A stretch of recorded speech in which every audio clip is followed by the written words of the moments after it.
South ఇండియాలోనే biggest sorry store మన Varahi silks మన విజయవాడ ఎంజీ రోడ్లో డిసెంబర్ 4వ తారీఖున ఘన ప్రారంభం.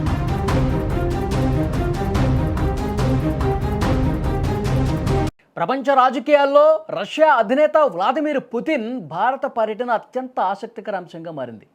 అగ్రరాజ్యాల మధ్య ఒత్తిడి పెరుగుతున్న ఈ సమయంలో పుతిన్ రాక ప్రపంచ దేశాల చూపును ఢిల్లీ వైపు మళ్లించింది. ఎందుకంటే ఈ ఇద్దరు శక్తివంతమైన నేతల భేటీపై గత 6 నెలలుగా ప్రపంచం ఉత్కంఠగా ఎదురుచూస్తోంది.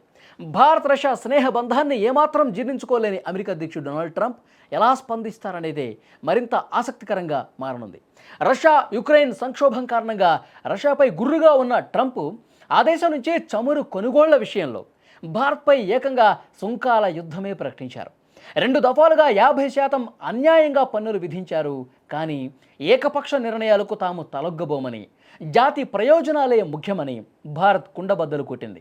అంతేకాదు పాకిస్తాన్ భారత్ ఉద్రిక్తతలను ఆపానంటూ ట్రంప్ చేస్తున్న ప్రకటనలను కూడా మన దేశం ఖండించింది. ఈలోపు షాంఘై సదస్సులో పుతిన్ మోదీ ఒకే కారులో ప్రయాణించటం, ప్రత్యేకంగా భేటీ కావటం ఇలాంటి పరిణామాలు ట్రంప్కు మరింత చిర్రెత్తుకొచ్చేలా చేశాయి. ఆగ్రహంతో ఆ 2 దేశాలవి డెడ్ ఎకానమీలని, అవి ఎలా పోయినా తమకు సంబంధం లేదు అంటూ తీవ్ర వ్యాఖ్యలు చేశాడు ట్రంప్. అయితే ఆ తర్వాత ఏం జరిగిందో ఏమో ట్రంప్ స్వరం పూర్తిగా మారిపోయింది.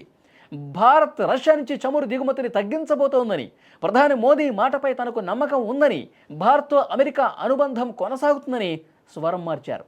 అయితే భారత్ ఆ ప్రకటనలను కూడా ఖండించింది. ఇలాంటి పరిస్థితుల్లోనే డిసెంబర్ 4-5 తేదీల్లో పుతిన్ భారత్లో పర్యటిస్తారన్న ప్రకటన అంతర్జాతీయంగా చర్చనీయాంశమైంది.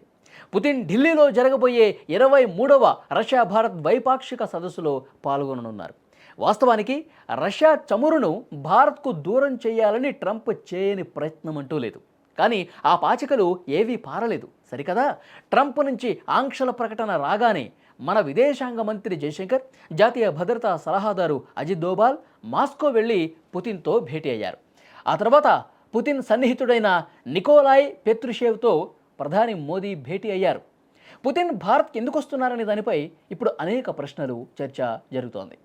భారత్తో భారీ ఎత్తున ఒప్పందాల ఎజెండాతో వస్తున్నారా, లేక యుక్రెయిన్ సంక్షోభం ముగించేందుకు మోదీ మధ్యవర్తిత్వాన్ని కోరబోతున్నారా? ఇప్పుడు ఈ విషయమే ఆసక్తికరంగా మారింది. సైనికపరమైనటువంటి సహకారాన్ని మరింత బలోపేతం చేసుకోవటమే ప్రధాన ఎజెండాగా కనిపిస్తోంది. ఆపరేషన్ సింధూర్ నేపథ్యంలో పాక్ క్షిపణులను తుక్కు చేసి ప్రపంచానికి సత్తా చాటిన భారత్ ఇప్పుడు రష్యా ఆయుధ సంపత్తిపై ఆసక్తి చూపిస్తుందా అనేది $1 మిలియన్ ప్రశ్న. ఒకవైపు మేక్ ఇన్ ఇండియాకు కట్టుబడి ఉండాల్సిన పరిస్థితి ఉంది. అయితే అమెరికా ఆంక్షలను లెక్క చేయని తరుణంలో పుతిన్ భారత్తో మరో కోణంలో కూడా ఒప్పందాలు చేసుకునే అవకాశం లేకపోలేదు. ముఖ్యంగా తమిళనాడులోని కూడంకుళం అణు విద్యుత్తు ప్లాంట్లో కొత్త మాడ్యులర్ రియాక్టర్ల నిర్మాణంలో రష్యా భాగస్వామి అయ్యే అవకాశం కూడా బలంగా కనిపిస్తోంది. అయితే అమెరికా, యూరోప్ దేశాలకు వ్యతిరేకంగా పుతిన్ ఆసియా దేశాలతో ఒక బలమైన కూటమిగా ఎదిగే ప్రయత్నంలో ఉన్నారు. అందులో భారత్ ప్రధాన భూమిక పోషించే అవకాశాలను కూడా తోసిపుచ్చలేం. అందుకే భారత్తో మరింత దగ్గరైతే రష్యా మళ్ళీ సూపర్ పవర్గా ఎదుగుతుందనే భయం ట్రంప్లో కొట్టొచ్చినట్టుగా కనిపిస్తోంది. షీ జిన్పింగ్తో భేటీ అయిన తర్వాత పుతిన్ మోదీని కలవటం అమెరికాకు తీవ్ర ఒత్తిడి కలిగించే అంశమే. మరి ఈ శక్తివంతమైన నేతల భేటీ ప్రపంచ భవిష్యత్తును ఎలా మారుస్తుందన్నది కూడా చూడాల్సిన అవసరం ఉంది.